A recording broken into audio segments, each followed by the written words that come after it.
Vallejo en un subtítulo o algo así, le puso Escalas melografiada. Entonces, al libro se le conoce con estos dos títulos, ¿no? Escalas, que es el que yo utilizo, que es lo que recomiendan los críticos. En realidad el nombre es Escalas. Lo de Escalas melografiada ya es una especie de segundo título, ¿no? Entonces yo escribo todo, es mi tesis de maestría, ya en años pasados, y entonces ahí el título del libro es Escalas hacia la modernización narrativa. Es todo un libro que, bueno, si consultó o no lo consultó, ya usted lo comprobará, pero es un libro, qué pena que no lo voy a traer porque creo que lo tengo en la mano. Espéreme un par de minutos, por favor, señora, no se vaya.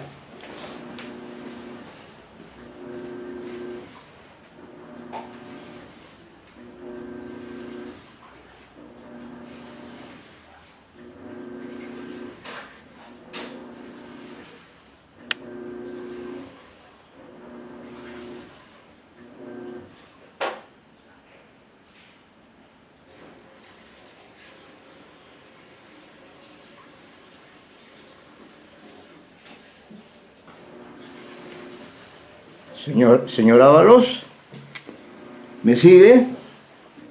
Sí, profesor. Ya, entonces acá tengo, fíjese, si gusta puede abrir su pantalla. Acá tengo el libro, mi libro, que se llama precisamente, como ya señalé, Escalas, ¿no? Está en cursiva, como corresponde al título de un libro, hacia la modernización narrativa. Y esa es la tesis central, diríamos, que usted seguramente también coincidirá que efectivamente Escalas está muy asociado a Trilce, porque Escalas es del año 23, el año que Vallejo se marcha a Europa para ya no volver nunca más, pero su poesía, claro que vuelve, y está presente, ¿no? Entonces también este libro fue publicado por el Fondo Editorial de San Marcos, ¿no? Y también me permitiré, para conocimiento suyo, mencionar los tres grandes capítulos que desarrollé justamente, que creo que para usted puede ser útil, digamos, tener también como referencia esta suerte de esquema de ingreso y desarrollo del análisis literario dedicado íntegramente a Escalas, pero con un marco más global. Por eso en el primer capítulo, que se llama Escalas y la obra literaria de César Vallejo, ¿no? Ahí trabajo en la obra narrativa y Escalas, porque Escalas es parte de la obra narrativa que es más amplia, ¿no?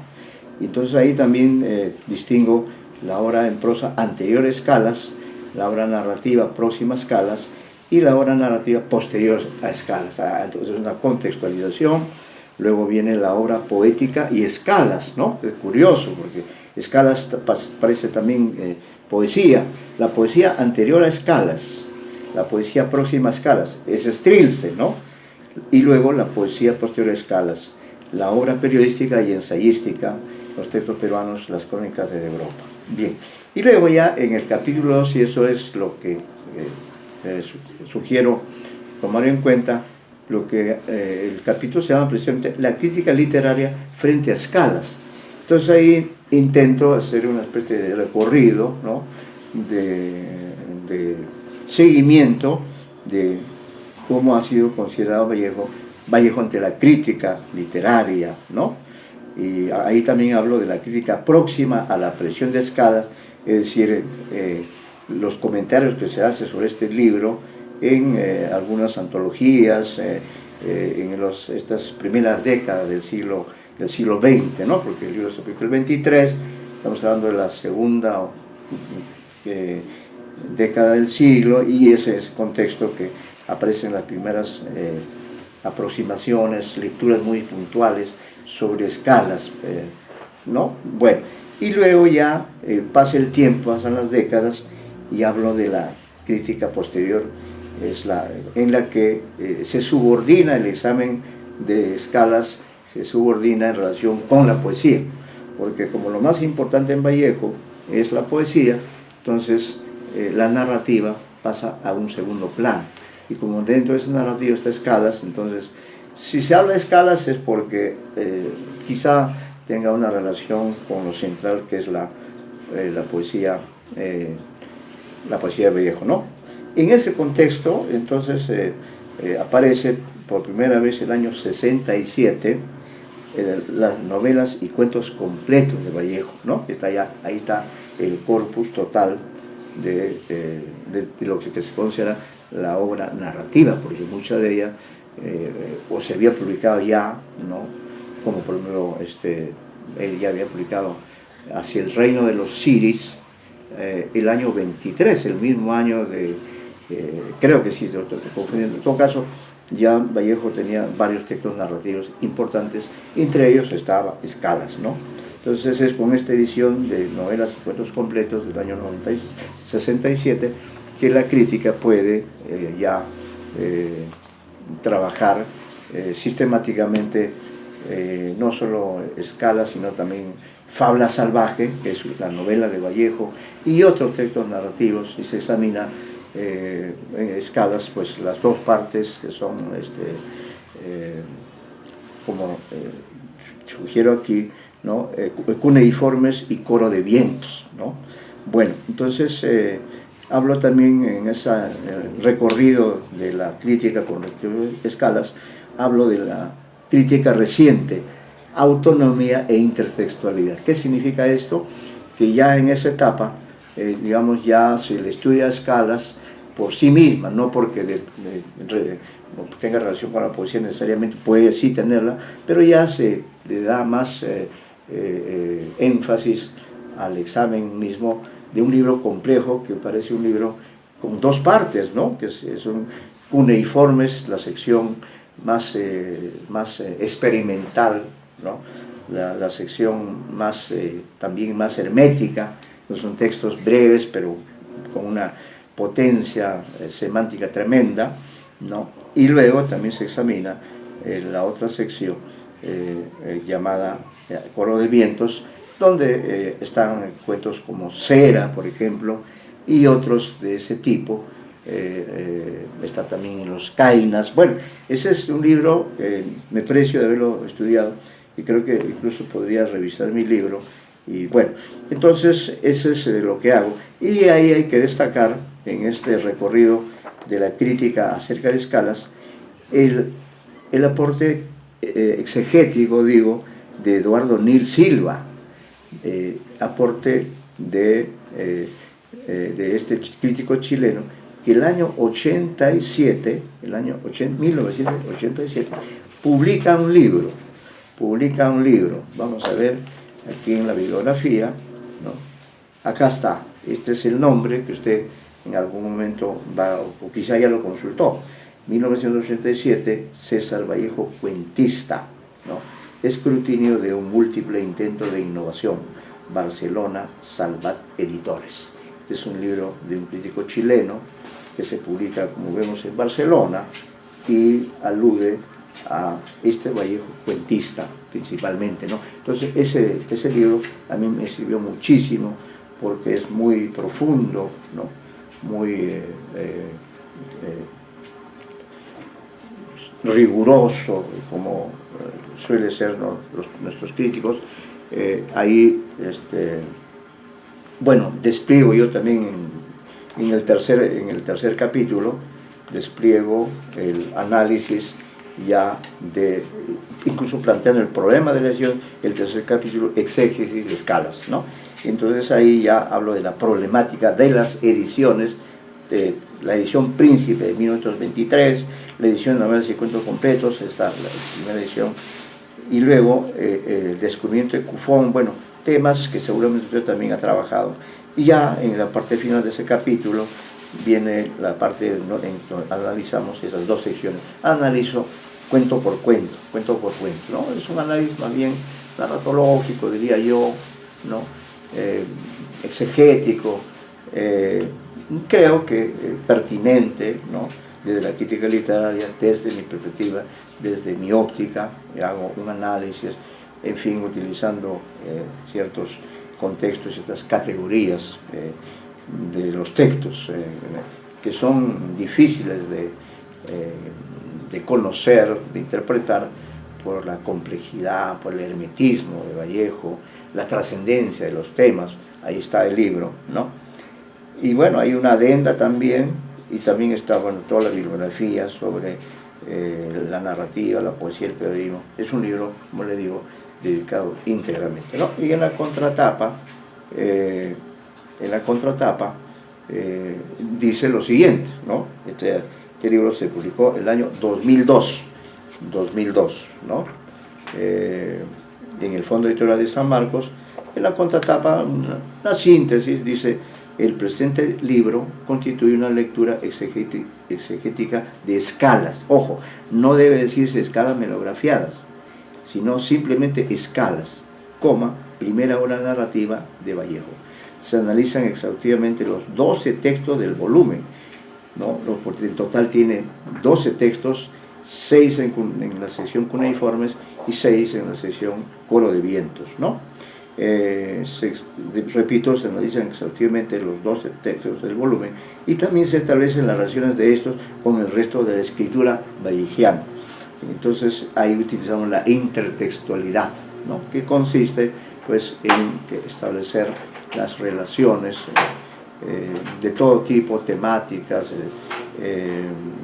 estilísticas, formales, con otros textos del mismo autor, con su poesía, quizá con el periodismo, y también, digamos, poder comparar escalas con otros libros de aquellos años, en 1923, ver en el plano ya latinoamericano qué libros se publican en ese año 23 o por esos años, y eso se puede averiguar también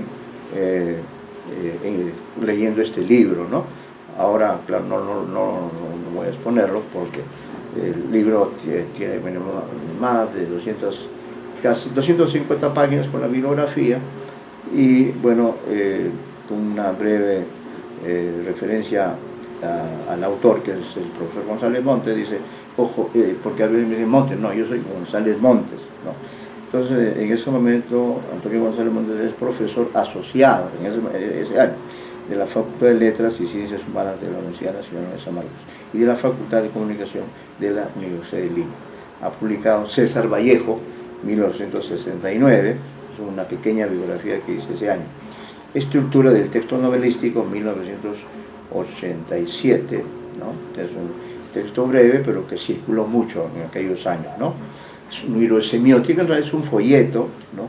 Y Cuentos Peruanos, que del año 97, que es una antología muy curiosa porque allí selecciono los cuentos en los que se nota la copresencia de la literatura y el periodismo, ¿no? Es decir, de qué manera un conjunto de autores peruanos, entre ellos Valdelomar, por ejemplo, él escribe un famoso texto, y ahora le haré la pregunta. Este famoso texto se llama Reportaje al Señor de los Milagros. Señor Ábalos, ¿ha leído usted ese texto? Sí. Ah, lo ha leído, ya. Entonces, ¿y qué le llama la atención de ese libro? ¿Cómo lo caracterizaría? Bueno, además del evidente, o sea, de la evidente referencia, Algo digamos, del... Sí, siga. ¿Cómo? ¿Se me escucha? Sí, perfecto, le escucho perfecto. Sí, Ya. sí, lo estoy... Decía que, o sea, además de la evidente referencia, pues, en este diálogo, ¿no? Ajá. Con el Señor de los Milagros. Con el Señor de los Milagros, sí. Me parece que si bien se vale de una suerte de... O sea, a ver, ¿cómo mencionarlo? Para realizar precisamente esta crítica, Ajá. se toma un tema bastante peliagudo, ¿no? Que es este tema que cristiano, y que evidentemente en el contexto, pues,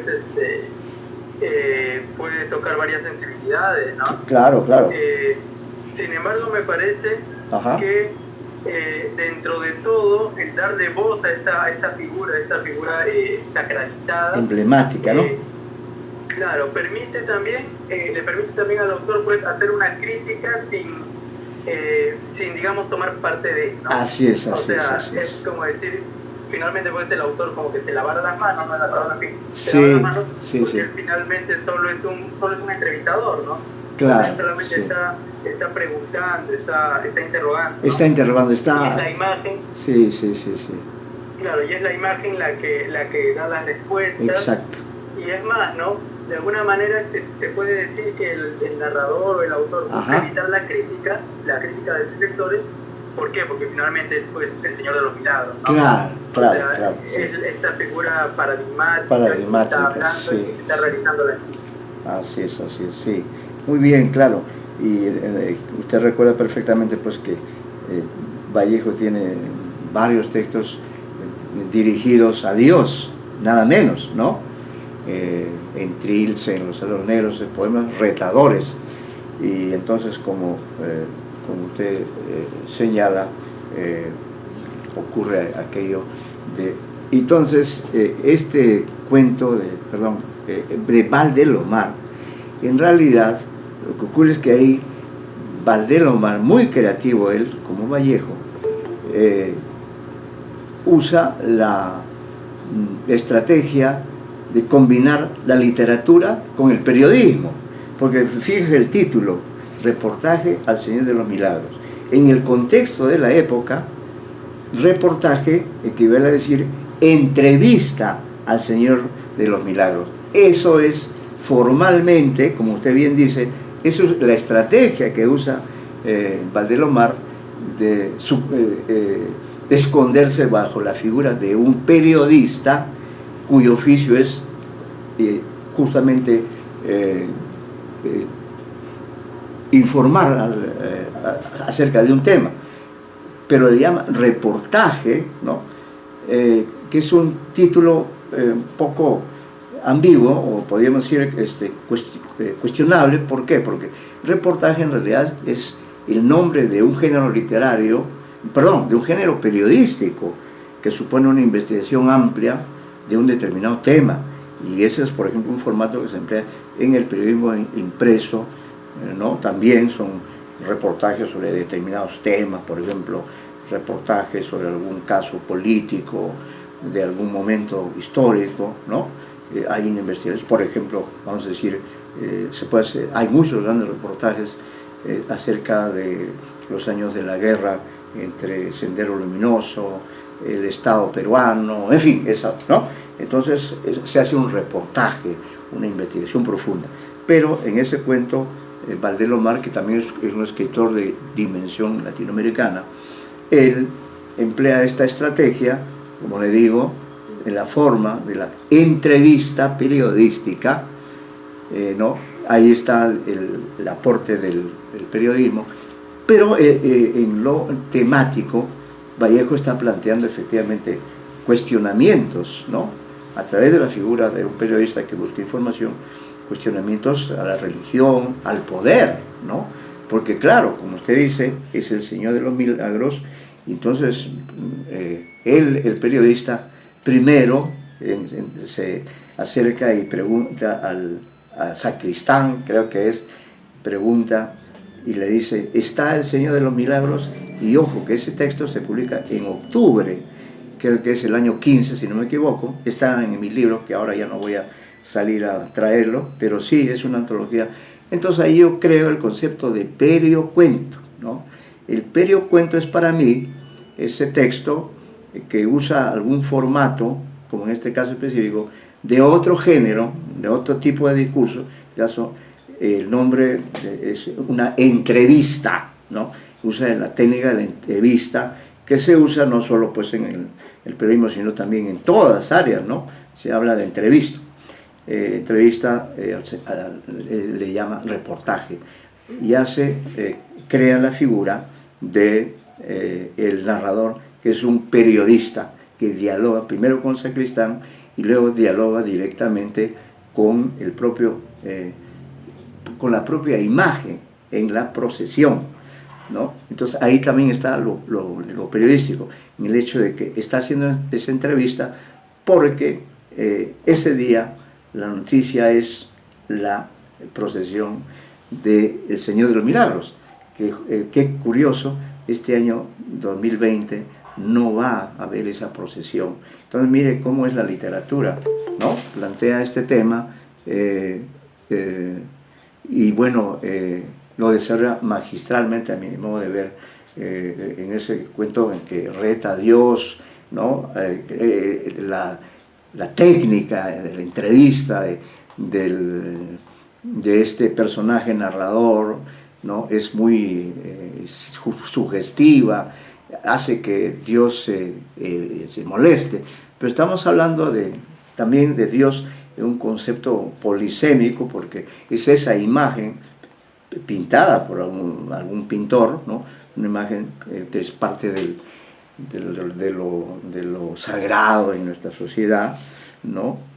Pero este periodista le hace preguntas sobre cuestiones políticas. Entonces el cuento también tiene que ver con asuntos polémicos del poder, ¿no? La política, los cuestionamientos que se permite hacer, y entonces la figura de Dios se ve un poco cuestionada a través de este relato, ¿no? Entonces este diálogo que estamos haciendo ha tomado este pequeño desvío para hablar también de Valdelomar, no confundirlo con Vallejo. Fueron hermanos casi, ¿no? De modo que, como sabemos, lamentablemente Valdelomar se había comprometido a hacer un prólogo para los Heraldos Negros, y por eso los Heraldos Negros salió un poco tardíamente. La fecha es el año 18, 19, ¿no? Y esperó el prólogo nunca llegó, y Valdelomar murió muy joven, y bueno, ya el libro apareció sin el prólogo de Valdelomar, pero sí ya Valdelomar había expresado públicamente su admiración por Vallejo, ¿no? Su admiración.